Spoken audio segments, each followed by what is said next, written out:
So good afternoon to all of you and welcome to my lecture. Today what we are going to study is the relationship between Kc and Kp for between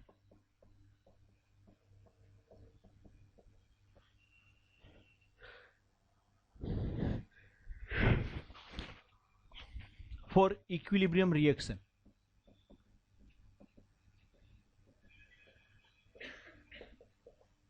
Suppose we have a general reaction. Let's say AA plus BB CC plus DT in equilibrium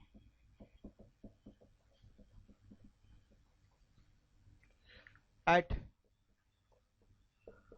constant temperature and pressure. Suppose ऐसा एक reaction है हमारे पास जो already equilibrium में आ चुका है. Then if all reactants and product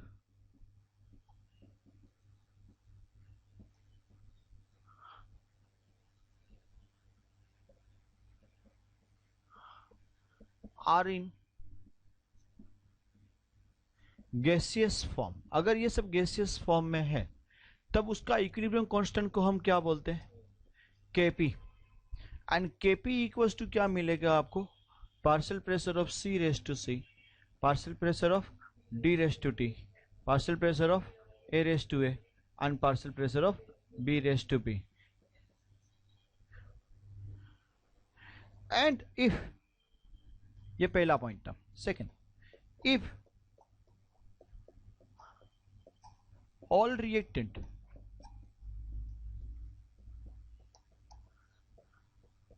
and product are in liquid form, then equilibrium constant को हम क्या बोलेंगे? Kc and concentration of C raised to C, concentration of D raised to D, A raised to A and B raised to B. ये था number 2. Correct, ये हमारे पास था information. Now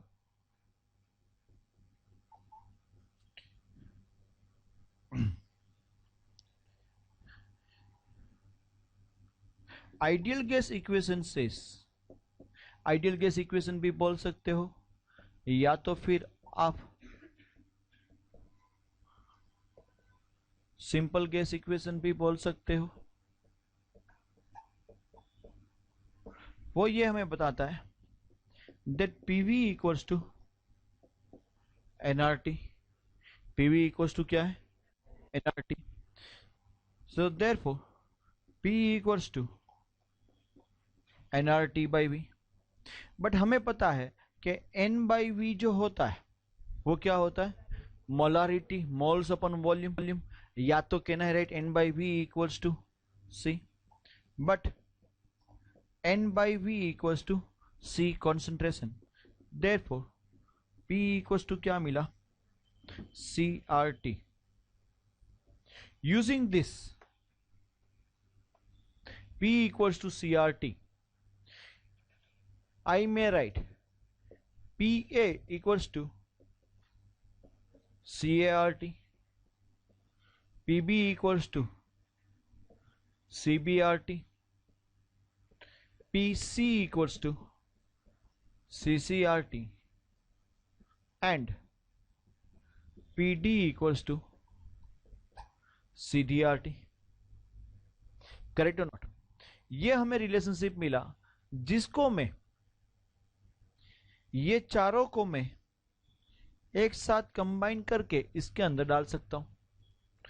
PC है, पीडी है, पीए है एंड पीबी है. सो अगर मैं इसकी वैल्यू सब्स्टिट्यूट करता हूं,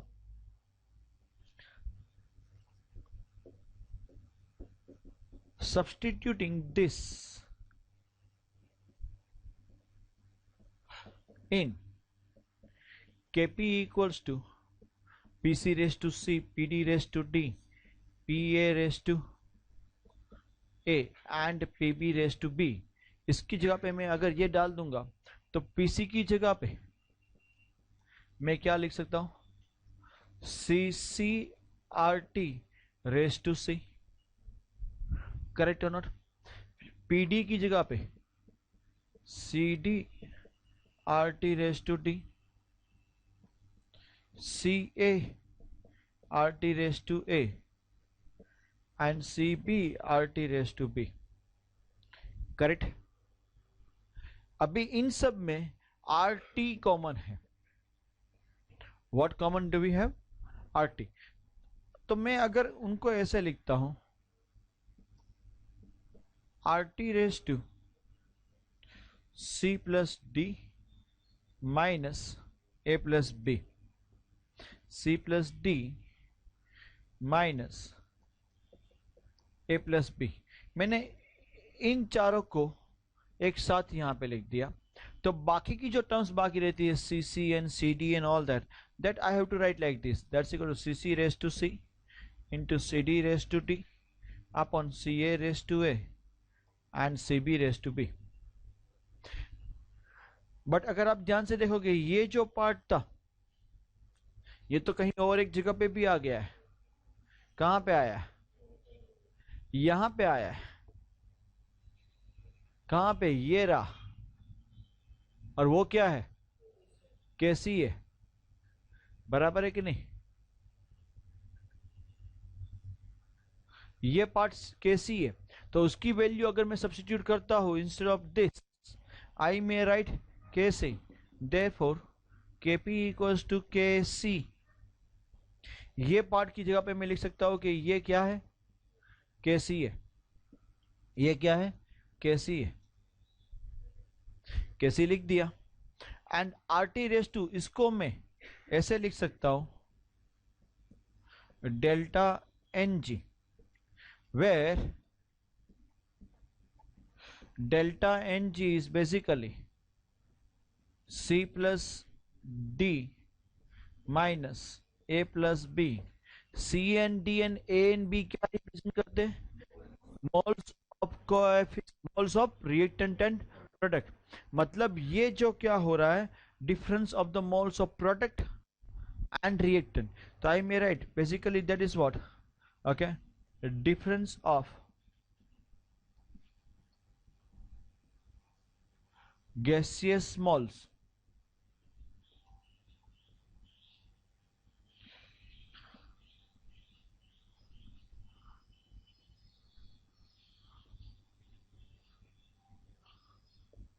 product and reactant. बराबर है कि नहीं? आपको समझ में आ रहा है? तो हमको ये इंपॉर्टेंट रिलेशनशिप मिली, इसको मैं हाईलाइट कर देता हूं. KP equal to KC RT raise to delta NG. बराबर है? ये हमें पूछते हैं एग्जाम में, लेकिन हमारी रिलेशनशिप यहां पे खत्म नहीं होगी. ये जो डेल्टा NG है उसकी 3 वैल्यू पॉसिबल हो सकती है. डेल्टा NG शायद 0 भी हो सकता है. Delta NG equal to 0. वो कब 0 हो सकता है मालूम है? जब C plus D and A plus B दोनों इक्वल है. मतलब प्रोडक्ट साइड पे जितने गैस के मोल है उतने ही मोल रिएक्टेंट साइड पे है. दैट्स व्हाई डेल्टा NG क्या बनेगा? 0. ये एक तरीका है. या तो प्रोडक्ट पे भी गैस के मोल 0 है एंड रिएक्टेंट पे भी गैस के मोल 0 है. दोनों साइड पे गैस के मोल्स क्या है? 0. इसलिए क्या मिल रहा है? 0. बराबर. तो डेल्टा NG अगर 0 होता है, अगर ये 0 हो गया, then KP equals to KC मिलेगा. If delta NG, why? Because अगर ये 0 है तो RT raise to 0, anything raise to 0 is 1. So KP equals to क्या मिलेगा? KC. Then it's quite obvious कि भाई अगर डेल्टा NG 0 नहीं है तो if delta NG is not equal to 0, then it's quite obvious that KP is also not equal to KC. Delta NG अगर less not equal to 0 का मतलब ये हुआ प्रोडक्ट एंड रिएक्टेंट साइड पे gas के मोल्स इक्वल नहीं है. ठीक. देन अगेन दो पॉसिबिलिटी, या तो डेल्टा NG ग्रेटर देन 0 हुआ. डेल्टा NG ग्रेटर देन 0 का मतलब ये हुआ प्रोडक्ट पे गैस के मोल्स रिएक्टेंट से ज्यादा होंगे तो ही डेल्टा एनजी ग्रेटर देन 0 बन सकता है। उस टाइम पे याद रखना KP will be greater than KC बनेगा। एंड अगर डेल्टा एनजी लेस देन 0 हुआ then KP is less than KC होता है। अगर आपको बोलते हैं आपको ये वाली पूरी डिराइव करनी है। Let me see in your text book how do they have derived. Have they derived in the same manner? Almost same, but still I want you to write down the what I have derived over here.